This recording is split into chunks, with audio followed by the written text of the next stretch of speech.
Ada baju, ada sepatu. Sepatunya dibeli sama Pak Tua. Assalamualaikum warahmatullahi wabarakatuh. Salam sejahtera untuk kita semua.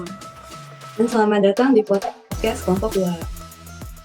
Apa kabar nih teman-teman semua? Semoga pendengar podcast kali ini dalam keadaan sehat yang walafiat. Amin. Agar dapat mendengarkan podcast ini dengan lebih semangat, dan jika sedang sakit, semoga cepat diangkat penyakitnya oleh Allah Subhanahu wa taala. Amin. Amin ya rabbal alamin.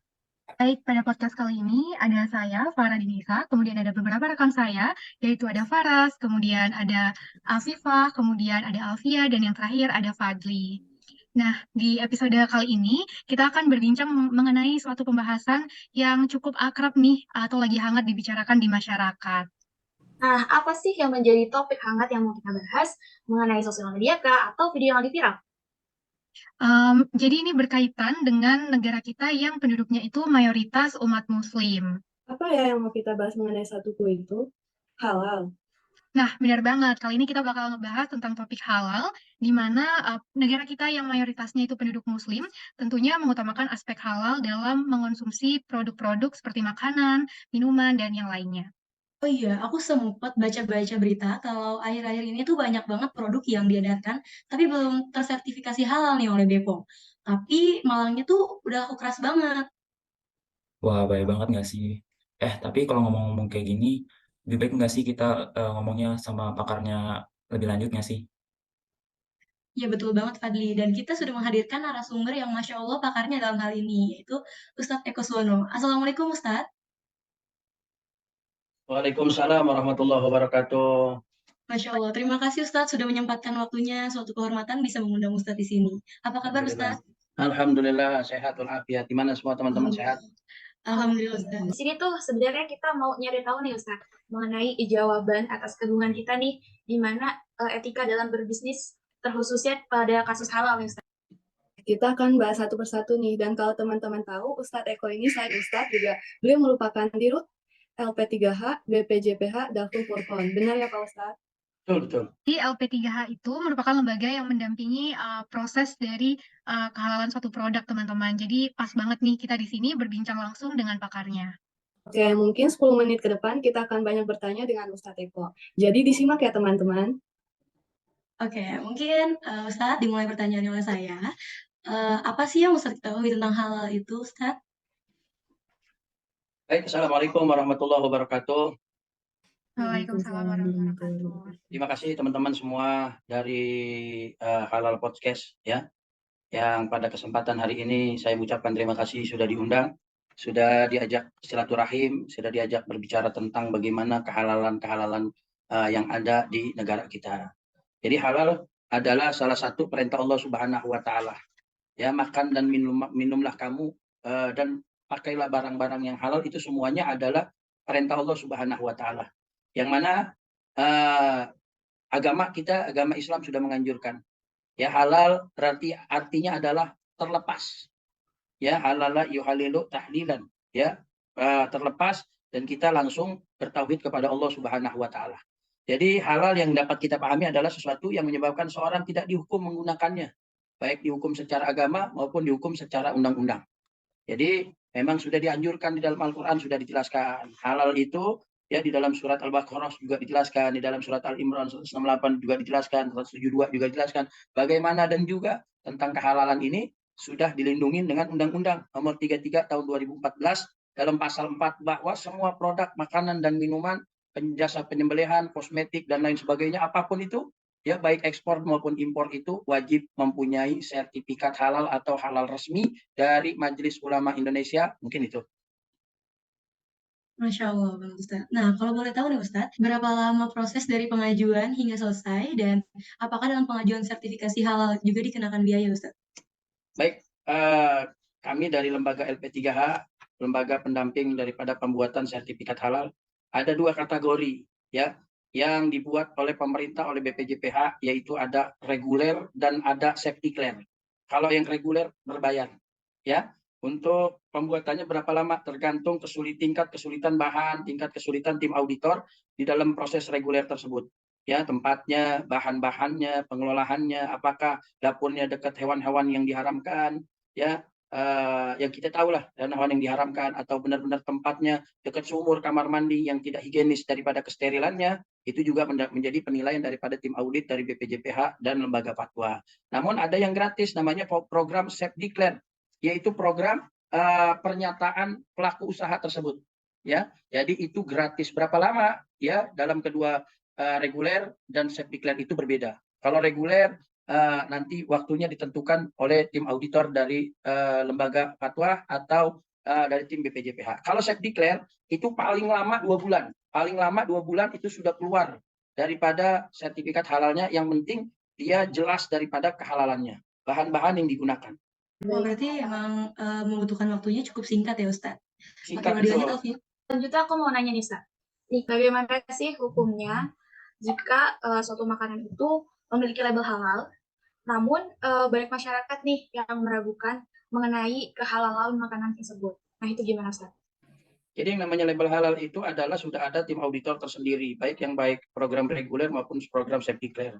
Jadi tingkat kepercayaan masyarakat itu kepada satu pelaku usaha itu dari pelaku usaha tersebut. Mungkin sudah punya label halal tapi tempatnya masih kotor gitu. Yang mana kemarin ketika tim auditor datang, dia tempatnya bersih gitu. Nah, bagaimana menyikapi itu? Pasang logo halalnya, label halalnya, dan bersihkan tempatnya, kesterilannya dijaga, dan lain sebagainya. Terima kasih, Ustaz. Untuk pertanyaan selanjutnya nih, halal kan tidak untuk pada makanan saja nih, Ustaz. Misalnya pada kosmetik juga harus ada logo halalnya nih. Tapi sekarang tuh banyak kosmetik yang belum mempunyai logo halal, namun banyak dipakai nih oleh masyarakat, khususnya masyarakat Muslim Indonesia.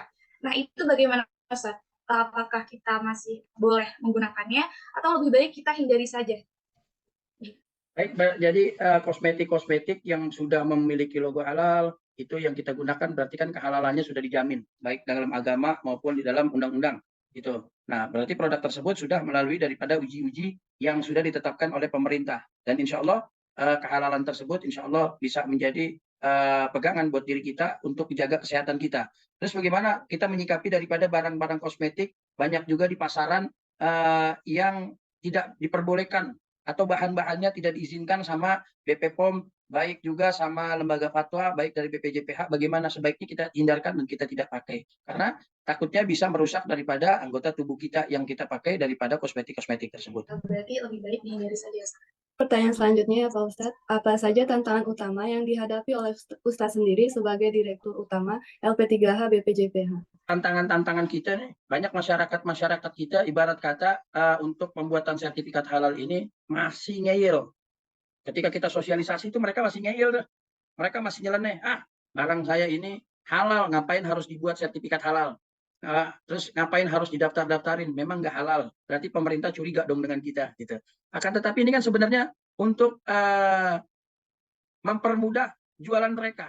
Untuk mempermudah pasar mereka agar menjadi produknya itu walaupun hanya sekedar lontong, hanya sekedar kosmetik herbal, itu bisa menjadi pasar dunia.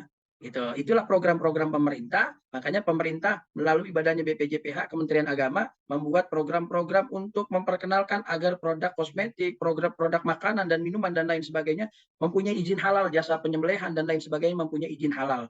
Jadi kendalanya hanya kurang informasi, kurang edukasi, kurang sosialisasi dari lembaga-lembaga pemerintah untuk mengenai daripada apa sih pentingnya sertifikat halal. Mungkin itu aja.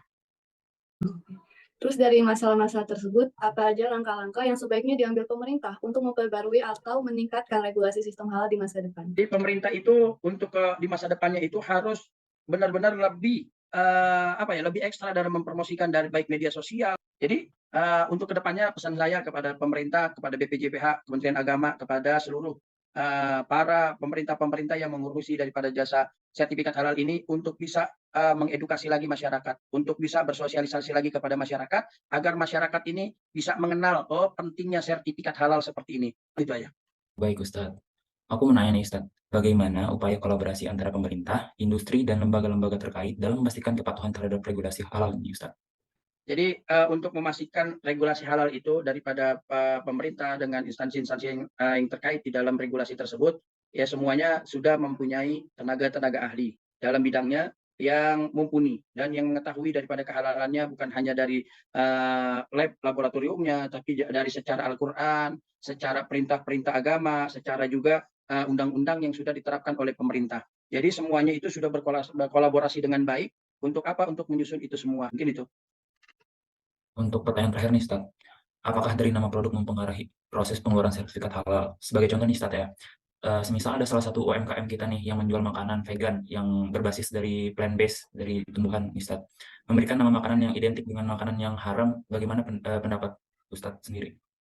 Jadi ambil contoh, ada nih yang tadi makanan vegan kita nggak sebutin ya, namanya padahal mah cuman makanan biasa, tapi namanya setan, kuntilanak, pocong, genderuwo, kan hal itu, ya kan? Luar biasa. Akan tetapi makanannya halal, namanya nggak halal gitu. Nah, bisa mempengaruhi daripada proses di lembaga fatwa.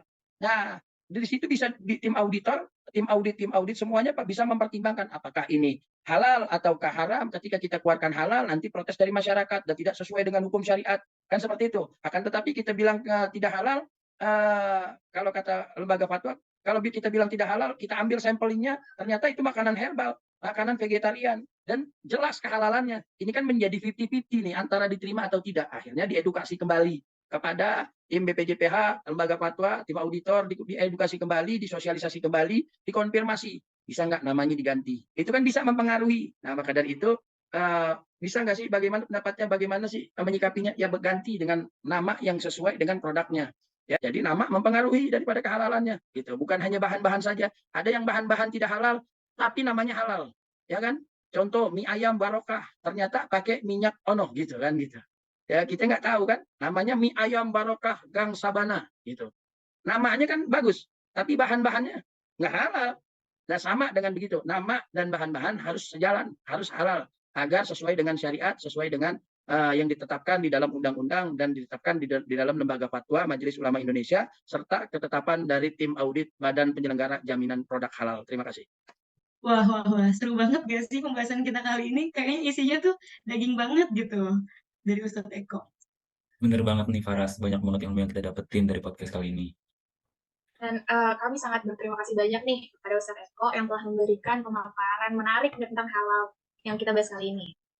Baik, karena tadi penjelasannya juga cukup detail, karena kita berbincang langsung dengan pakarnya, saya izin untuk memberikan kesimpulan nih dari podcast kita kali ini, di mana tadi yang pertama Ustadz Eko ini memaparkan bahwa hal itu merupakan perintah langsung dari Allah Subhanahu Wa Taala, yang mana itu juga sudah diatur melalui Undang-Undang Nomor 3 Tahun 2014, Pasal 4 yang mengatur tentang kewajiban sertifikasi halal bagi seluruh produk yang beredar di Indonesia, baik itu ekspor maupun impor. Kemudian dalam proses untuk mengajukan atau mendapatkan sertifikasi halal ini, itu ada dua kategori. Yang pertama adalah reguler, di mana kategori ini merupakan kategori yang berbayar, dan untuk prosesnya, durasi prosesnya itu tergantung dari tingkat kesulitan dari bahan dan aspek-aspek lainnya, dan juga dari tim auditor dari BPJBH.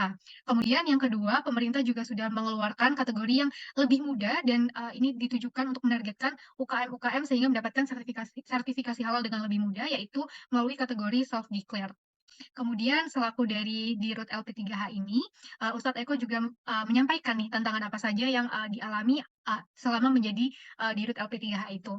Yaitu Ustadz Eko merasa bahwa masih banyak nih pelaku usaha di Indonesia yang belum sadar tentang pentingnya mendapatkan sertifikasi halal, dan juga mereka memiliki mindset bahwa regulasi pembuatan sertifikasi halal di Indonesia itu cukup sulit. Padahal berbalik dengan apa yang mereka pikirkan, sekarang pemerintah sudah menyiapkan regulasi yang lebih mudah, salah satunya melalui self-declare ini, agar produk-produk yang dipunyai oleh pelaku usaha ini menjadi lebih terpercaya juga di mata masyarakat. Mungkin itu saja rangkuman atau kesimpulan yang bisa kami sampaikan. Terima kasih. Oke, sebelumnya nih Ustadz Eko, apakah ada yang perlu ditambahkan? Ada pesan buat teman-teman, tetap semangat belajarnya, tetap semangat.